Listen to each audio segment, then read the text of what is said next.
Oh, hey, What's up, Steve. guys? Yo, what's up? Welcome. How you doing? Good. Thanks for jumping in here, man. This is like Pawn After Dark Part 2. Hey, Rick had so much fun. I always have fun with you, but yeah, Rick wouldn't stop talking about how much fun he had. Yeah, it's good to see you at Palm Tree, too. Yeah, thanks for bringing me out to rip some cards. It's always my favorite. Every time and any time. Well, yeah, dude, Rick, thanks for joining us. What a great cameo, what a fun man. surprise. I'm so happy to see your face, too, right? Yeah, well, thanks for having me. You guys, like when you were talking about collectibles, you want something for my collection, so I got this thing behind me. It's not showing up on the screen very well, though. Rick can't wait. He wants to talk about his collectible real quick. I'm going to show it real quick. Let's do it. So, go ahead, Rick. Tell us what we have here. So, if just about every guy has read, when he was a kid, one of their favorite books was Where the Wild Things Are. Oh, yeah. Some of the original artwork. Amazing. Wow. I grew up with that book. Spike Jonze made that. He directed the movie, and I love Spike Jonze. Yeah, I mean, it was when that book came out, it didn't do that well. It was like they had to wait a year or two, and then there was a review, and then everything went absolutely insane with it. But it was my favorite book when I was a kid. I thought it was absolutely amazing. It was this great fantasy, and like when I was able, there was a guy who had like 6 original stand decks, and he needed some money quick. So I know you were worried about those when they came in. Rick was like, "There's no way these can be like real." yeah, so there were all the paperwork was with them, and Wow. I ended up paying $250 for them for the 7 of them. Wow. Dude. Sounds like a great buy. That's crazy.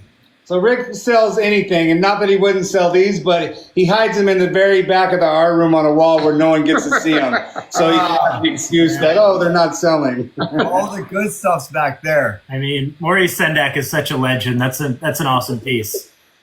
Yeah, no, it's I just love. I mean, like I think collecting, the whole thing about it is a lot of it's like a piece of your past, and it just brings back. Like you see that, that like I see the stand deck, you see like an old album, something like that. It sparks memories in your brain, and that's why people like them so much. Yeah, absolutely. Where does that rank amongst your favorite pieces you've ever bought?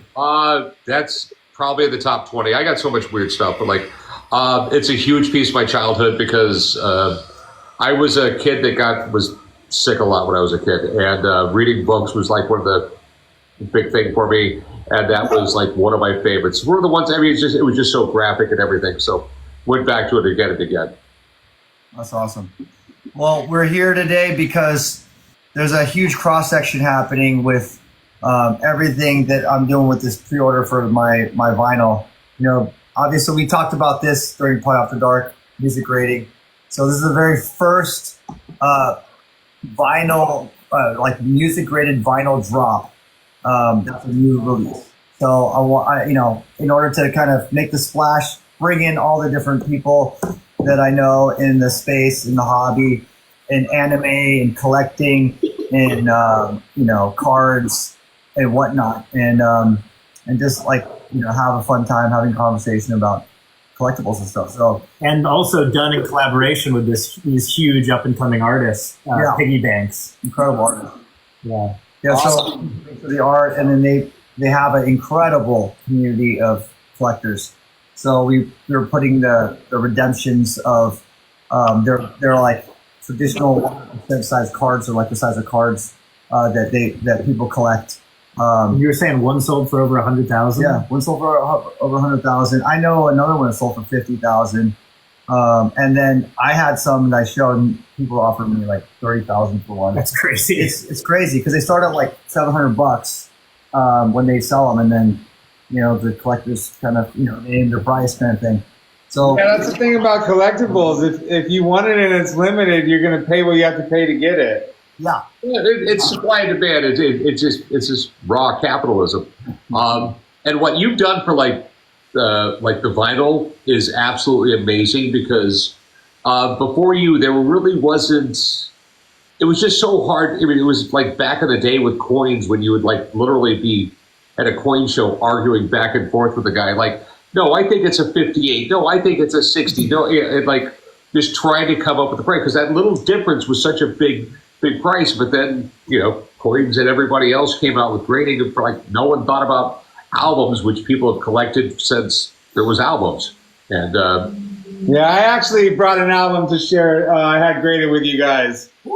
Wow. This is the Frank Ocean album, and there's a lot of hype around it where, there's rumors of saying Frank Ocean pulled it, but it's hard to confirm it, and I don't think he really pulled it, but it's very limited. And you see this album bootleg more than you see it actually, a real album. So I wanted to get it graded from you guys so that I'll play the bootleg copy. You know what I mean? Yeah.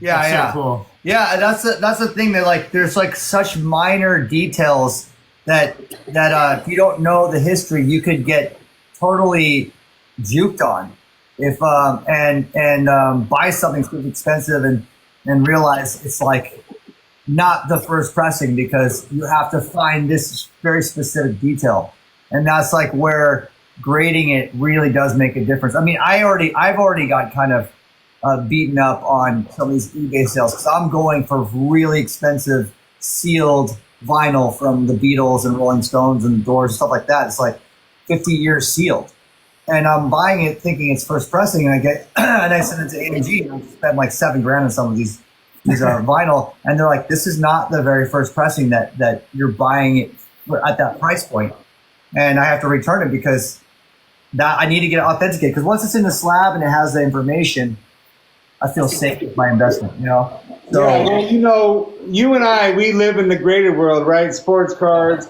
Pokemon cards, Hero Quest cards, and it's already established. So most people have records, they put them in a bin, right? So they're playing them, they're putting them in a bin. But when you have a special record, now you can grade it, you can slab it up and protect it, and it just looks so much cooler sitting up there, as a display piece now that it's graded. Well, like with me with like the grading and everything, because like you guys are younger, but like when I was young, when you went out, you bought vinyl to play because there was nothing else. Yeah. There was 8 tracks and there was vinyl. Well, it's amazing something that old could still be sealed. Yeah. No. So I mean, when I was a kid, you went to the record store and you bought, you couldn't wait for like the newest album to come out. I remember buying, God, I was probably like 12 years old when I bought my like Led Zeppelin Physical Graffiti came out. It was like a big deal. It was like real expensive too. It was like $8. Wow. It was a big, but it's just, to me, and to this day, I still listen to music on vinyl because I don't know exactly what it is, but like if you take an analog turntable and analog amp and you listen to vinyl, that's the way it was recorded. That's the way it's supposed to be listened to. Yeah, for sure. Now, go ahead. I was just going to ask, obviously you guys have been doing the show for, I don't even know how many years now, but out of all the seasons of the show and out of all the thousands of items that have walked in, what is the one item that you tell everyone, wow, that was the craziest thing. I can't even believe that was real and actually happened on the show.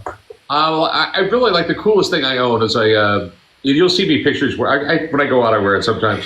I have a 1,200-year-old Viking bracelet. I finally convinced him to will it to me. I've been trying to get it forever. Yeah. Nice. So how do you get a Viking bracelet? I bought it off the curator of the Met. I brought the curator, the Viking curator at the Met Museum. It was out of his personal collection. I have all the paperwork with it. X-ray analysis is identical to 8th century English gold coins. I got all the documentation where it's dug up in a hoard. So they would have melted down these gold coins to make the bracelet? Well, back then the Vikings didn't have currency. They didn't have coinage. Any loot they got, they turned it. They just had a trading system, but most of the gold jewelry they just melted the gold coins and melt out and make jewelry out of it. Okay. For me, it's been it's a item we've had on a few times different. I like the Japanese swords, 400, 500, 600 years old. there's just so much culture and so much history. No matter how much information we learn about the sword, you'll never actually know the full history or journey that sword's been through. The coolest sword we had, though, on the show, though, was on the tag of the sword. Mike Yamazaki came and did everything for us. He goes, yeah, it says right here on the tag that it was tested on a human. Oh my God. That's crazy. Wow. And sometimes it would be tested on, so, you know, the rulers, the emperors or whatnot, were always wanting to one-up each other. So if this emperor had a test on a human, this one would say 3 humans or 7 humans. Wow. And so, yeah. So different time, obviously, 500, 600, 700 years ago, but... That's brutal. Yeah, you know who's really into swords, too, is Dana White. He bought some from us. Actually, Rick had one that he didn't want to sell, and Dana came in, was looking to buy some stuff, so we were getting some stuff together for him when he was coming in, and I pulled that sword out while Rick wasn't around, and I sold it to Dana. That's so funny. Before Rick. Yeah, Dana's got have you been to Dana's office? Yeah, he's got his sword. Probably the coolest office of anybody. Why do we have Chumlee? Like, he has so much Japanese, you know, like the photographer, like he's got some huge photographic pieces, the swords. I try to pick a sword up and he's like, yo, you can't touch that. I'm like, oh, sorry. Yeah. Yeah, I've never been to his office, but I have a feeling I wouldn't want to leave. That's what I like to collect. Well, he's got cards up, he's got the swords, he's got great books, he's got photography, he's got like Mike Tyson, like a lot of Mike Tyson everywhere. He loves Mike. His gym's got like a Bruce Lee quote, which like speaks to me because I love Bruce Lee, and yeah, it's cool. And I mean, talking about swords, I mean, Shogun, like that show was awesome. It was like one of my favorite shows. I think that also, you know, I feel like things come in trends. Like after that show aired, I feel like now there's going to be collectors also hunting for more swords, and swords might be going up in value because, you know, that show was so stunning. It was like such a great show. Well, the crazy thing is more samurai swords are in the United States than in Japan. Wow. That's crazy. Wow. So what happened? I mean, like at the end of World War II, the U.S. government, I mean, U.S. military said that a samurai sword was a weapon of war. So all the samurai swords had to be turned in. So there was millions and millions of samurai swords turned in, and like the majority of them were destroyed, but like the GIs were just grabbing them and bringing them home. But the funny thing was that the GIs back then, this is just, you know, guys from the Midwest or whatever, they'd grab like 8 samurai swords to bring home with them, you know, and they didn't know if they were brand new manufactured during World War II or 800 years old. And they just ended up getting shipped back to the States, thrown in attics and stuff like that. You know, kids would sword fight with them and screw them up. So they still pop up all the time because so many were brought back by GIs. Yeah, there's still some very prominent swords that are lost, you know, sitting in someone's basement, maybe apart from the tang in a box. So I wonder how you can see the provenance. You know, that way you can like go, oh, this trails back to the, you know. So the really nice ones, when you take the tang off, which is, you know, right here, and you on the steel, the bottom of the blade, they will have basically a maker's mark or some type of family crest. And also that's where they would put the information on where it was tested or how it was tested. Right. It's like anything, like and they are faked. The marks are faked as well. Oh yeah, for sure. Will be faked like 100 years ago. I mean, I have a book from 1474, and it's called. And the painting was faked like 200 years ago in it. Wow. And so, does a fake painting from 200 years hold good value? I mean, the book itself is still worth a lot of money because it's 1474, and you don't find many books from that old. But I just find it really interesting that 200 years ago, people were trying to fake an illuminated manuscript. Yeah, what? I'm curious. Maybe you would know, what was the earliest fake? Like, were there fakes 2,000 years ago, or when was the earliest one? In the Roman Empire, when they figured out how to make red and green glass, they immediately outlawed it because suddenly there was rubies and emeralds everywhere. Wow. The Sumerians had little clay coins that were immediately getting faked right after they came out with them. So it's been happening forever. The Roman Empire had a big problem with people faking coins. You know what? If you can fake something to make a little money off it, they've been doing it forever. Fair enough. Fair enough. Now, I'm sure you guys have seen like some crazy private collections and people who, collected one specific thing and they have 1,000 different variations of that. What's like a crazy, unique collection of something that, nobody would expect that you guys have seen? The craziest collection I ever saw was the numismatic collection. That's the coin collection. The Smithsonian let me in their vaults. Wow. Insane. They literally... So what did you see while you were in there? Well, they had paper money from Genghis Khan. Really? Oh, dude, that's nuts. Oh, no, it was insane. I'm going through this, okay? And the funny thing was they just hired these two people. They had history degrees, but they didn't know much about coins, and they're running the numismatic. So they were bringing in people to, talk to them. And I'm literally looking through drawers, and it's just I'd open up. I'm tired the drawers are like that thin because it's just coins. I open it up and go $5 million. $5 million. I mean, literally pristine from the mint. 1819, every coin, perfect condition. 1820. Wow. Yeah, it was really, but Genghis Khan paper money. That's amazing to see that. Yeah, if you look way back on my Instagram feed, you'll see me holding up $100,000 bill they have there. Holy, That's super cool. Is it true that the Smithsonian has 95% of their stuff not on display? Here's the craziest thing. Okay, this was 5 or 6 years ago when I was there. The Genghis Khan money they just found, and it was donated in the early 70s because they're that far behind on going through. We're Indiana Jones and the Temple of Doom, the Ark and the giant warehouse. Yeah. The Smithsonian has giant warehouses like that, and they don't even know what's in them because it's just past 50 years of donations that they haven't gone through yet. Yeah, a lot of times when they'll find, discover a new dinosaur bone or something, it's something that's been in the basement for 100 years or 50 Insane. That's crazy. Yeah, I actually had the honor and opportunity to go to the Smithsonian and go through the back offices and see some really interesting stuff like Muhammad Ali's shorts, Shaun White's snowboard, stuff like that. That's was more current. Was something else that was cool. What's the famous biker? Which one? The fonts.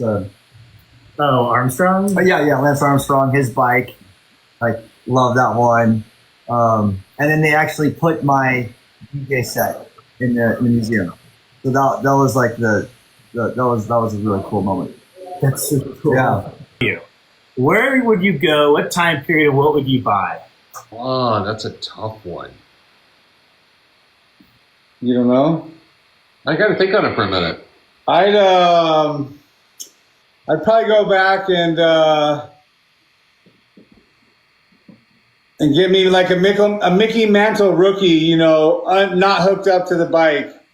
So maybe I put that. I'd go back to 1490, go to Michelangelo. Hey, dude, can you do a portrait? That's a good one. Yeah, got that. Yeah. I mean, I was thinking. Go back, yeah. I was thinking going back to 240 million years ago, getting one of those dinosaur bones. I would go back to 200 million BC and catch a T-Rex myself. Or string a little carrot and That's one of the coolest things I own. I own a Tyrannosaurus Rex tooth like that thing. Oh, that's cool. Yeah, the market on those has been going crazy over the last few years as well. The problem is with those is they're so big. Yeah. To own a T-Rex, one of those bigger, the skulls, if you have a lot of money, of course. I mean, you have to have tens of millions of dollars, but that would be kind of cool though. Oh yeah, I mean, those are insane. And there's not that many T-Rexes or skeletons or even skulls in the world. It's like there's no full skeleton out there at all of like big dinosaurs. Like when you see a skeleton of a dinosaur, you're lucky if 15% of that is of the dinosaur. The rest is they just sort of make it up. Yeah, it's crazy, nuts. What sort of categories are new categories are you guys into? Like, I imagine you didn't get into like digital collectibles, but what is like the most recent or newest thing that you guys have been a fan of? This is really, really collectible. I mean, like one of the cool things I collect is I collect books that were banned by the Catholic Church. Wow. Yes. Like what? Like one of my favorite books is the 1547 Dance of Death, and it's got 42 etchings in it. That's the way they used to print pictures. And basically, the premise of the book is no matter who you are, eventually you're going to dance with death. So all the pictures have little skeletons in them and things like that. Where the guy screwed up, he put the Pope in there, and that was really bad for him. I've been dabbling a little bit in like VHS, stuff from the early '90s, like Pulp Fiction, things like that, and a few video games and stuff. So nice. That reminds me of when I was growing up young. So that's the fun stuff that reminds me of my childhood, hanging out with the boys, playing GoldenEye on the Nintendo 64. Oh yeah. Yeah. I love GoldenEye. That was a classic. That was my game. Yeah. Okay, and because of you, I started a little bit with vinyl because I'm Rick from Pawn Stars. I mean, I know a lot about a lot of stuff. I don't know a lot about vinyl. I mean, I know a little bit. But if they're graded, I won't have a problem. I can collect them now because I'm not going to get burnt. Yeah, exactly. That's exactly how I feel about it too. Because I got burnt buying some of this raw vinyl on eBay. I mean, it was so tedious. I've got some record collections in here before, and I'm trying to figure out. I'm just like, you know what? I have to. When it comes to records, I have to have someone come down that knows every in and out, every little mark, every little word, because the smallest, you'll overlook the smallest thing, and you're talking, the difference of a first edition print and not. Well, no, I mean, the biggest one is like the butcher cover. That is the hardest one to figure out because you have to know if it's a peel off or it's the butcher cover. Yeah, the third state of the first state, yeah. And that is, it's all the money in the world. So you can have. It really is. Before if you had yourself an original butcher, like most people don't want to buy it because they're afraid that it's a peel off or something like that. 100%. 100%. Awesome. Yeah. Well, I think that pretty much does it. I guess one last question for you: if you could have any graded album, what would it be? I think you're holding it. That's right. Let's go. SteveAoki.com. That's an easy question to answer. Yeah, pre-orders live, SteveAoki.com, guys. Yep, $200, and you could end up with one of the one of ones. Yeah, of the album. All different kinds of serialized hits. And if you get it, bring it on down to the pawn shop. We'll lowball you. Awesome, you guys are the best. Yeah, thank you guys so much. Hey, thanks, Steve. Appreciate you. Thanks for having us, guys. See you guys. Love you guys.